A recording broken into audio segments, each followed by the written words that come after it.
Much, Ashley. The situation here is dire. Residents have been left to their own devices, but according to the CC in charge of water and environment, Abraham Barsosio, the county government of Elgeyo Marakwet is doing everything possible, maybe to use the excavator. As you can see, we have debris, mud and loose earth that was pushed downwards by the heavy rains that have continued to pound this area. Remember, this road connects Elgeyo Marakwet County and Baringo, but now the route has been rendered impassable. Maybe just to talk to the CC in charge of environment, Abraham, maybe paint a picture of how it has been here. The situation is not that good here in Kenya South, Turesha sub-location, soil location, and the entire ward of Soy South and across the Elgeyo escarpment. And one thing that we as the leadership of this area, we are urging our people is just to move from the rest areas. Because if you see what has happened overnight, last night, all of last night, people have not slept in this area. You look down here, what is happening here, the coffee farms that have been destroyed, the beans farms that have been destroyed, and the kind of housing that is here, it is not a very good scene that we will want to witness. And what we are urging our people is just to move to safer grounds. Thank you very much. Let's also hear from you. Okay, I'm the area MCA, and it's really devastating. Since last night, there have been large landslides happening in this part of the world, and we are very worried because crops have been destroyed.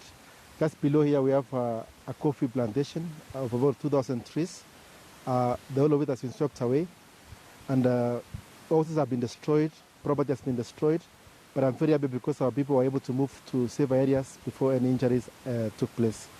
I thank the National Youth Service because this morning they began to clear some of the roads which have been blocked. About 3 roads have been blocked, including this one. But unfortunately, they don't have equipment. I've seen them with one grader, and the type of mud we have here and rocks are very huge. So I request that NYS headquarters to send more equipment, perhaps bulldozers, excavators, and so on, to be able to open up these roads. Above all, year in, year out, we have been having landslides around this place, and it's high time now we find a solution. And the best solution is for people to be evacuated to safer places, even if this place is to be converted to be forest land. And then our people to be moved to an area where now we have, up here we have very big forests with a lot of trees. Through legislation we can do that. There's nothing impossible in this world. Because human life is very important, we better decassate part of the forest we have here, including Kipkabos Forest, Kaptagat Forest, even Sabor Forest. And then this area where we're standing now, let trees be planted here because it's not good for human habitation. Thank you very much. Okay, wacha nisikie kutoka kwa mkazi, wanakuita nani? Michael Cherutich, mkaaji Turesha. Tumepata na msiba kidogo ya kupasuliwa kwa mlima juu ya maji mingi. Tukiangalia sasa njia imefungana. Maji ni mingi na tumepata na msiba, vitu imeharibiwa kama mboka, mahindi, kahawa na hata ng'ombe. Kwa sasa serikali ifanye juu chini, ifungue njia, isaidie wamama kwenda soko na isaidie wananchi kutembea hapa na pale. Sasa uchumi umeanza sasa kupungua juu ya watu hawezi kutembea. Ni hayo. Asante. Je, mnafanya yapi kuhakikisha kwamba, tumesikia kwamba serikali imesema imewataka mwende katika maeneo salama, lakini tunavyoona hata muda mfupi uliopita tuliona tayari maporomoko yakiendelea hapa. Watu sasa wameanza kwenda kwa mahali iko kwa hakuna kuridhika na mlima na hiyo maji. Tumetoka sasa mahali hiyo mbaya, tumeenda kando ya hayo. Ni hayo. Asante sana. Wacha nizungumze na raia mmoja. Kijana, karibia, wanakuita nani? Kwa majina mimi naitwa Kiprop. Mimi ni mkaaji wa hapa.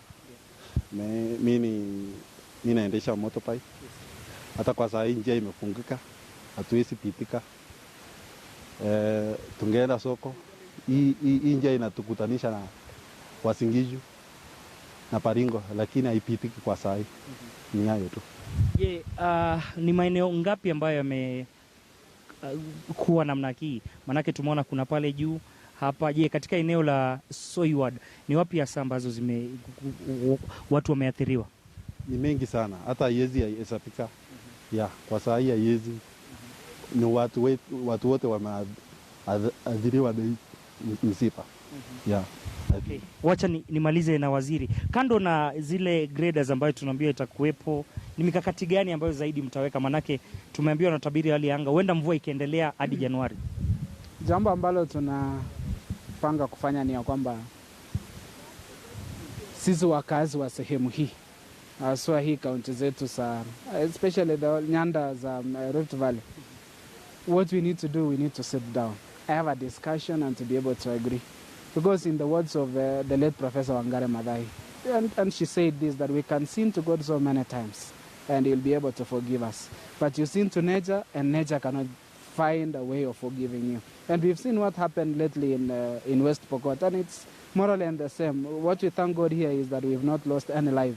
And as a people of this area, because in January, February, March, there were a lot of fire outbreaks in this region, a lot of jackal burning in this area, a lot of illegal logging in this area.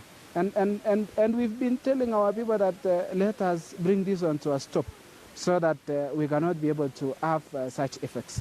And that is the spirit. And one thing that I want to say is, wacha tuombe tu Mungu hii mvua ishe bila madhara, so that we can be able to sit down with our people from village to village, from ward to ward, from sub-county to sub-county, and have a discussion and agree. But one thing that we as a county government, we are intending to do is to do the beaconing of the Spencer line, all the way from Kocholwo to a place called Leter, between the border of West Pokot and Elgeyo Marakwet, so that we are able to show these people that beyond this place, this is a place that we should not be able to till. This is a place that it is illegal for us to be able to cut trees.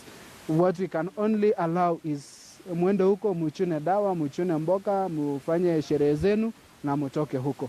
Then on our private farms that are very steep, what we need to do is the kind of plants that you plant in that area. We need to. Na mimi nashukuru huyu mtu ambayo kawa yake hata imeharibika, kwa sababu ukiona ni mtu mwenye alikuwa amefikiria na kutunza mazingira, ingawa saa hizi kuporomoka kwa hii milima imekosta sana, na we are seeing he's losing around 200 seedlings of trees of coffee, and this is the kind of farming that we need to emulate. Sasa saa hii ingekuwa mahindi, hiyo mahindi haingekuwa. Yes. Thank you very much, Ashley. That was the CC in charge of water, environment and natural resources in Elgeyo Marakwet County. This is Turesha Soy ward in Elgeyo Marakwet County. I'm told similar situation is replicated in Muskut, Kapsiekwa area. This is in Keio North, but as we speak, the county government already have been told that they have the excavators and also the graders that will also help to remove the debris. I've been told that more than 121 people have lost their lives and 11,000 heads of cattle also swept by the raging floods. Back to in studio.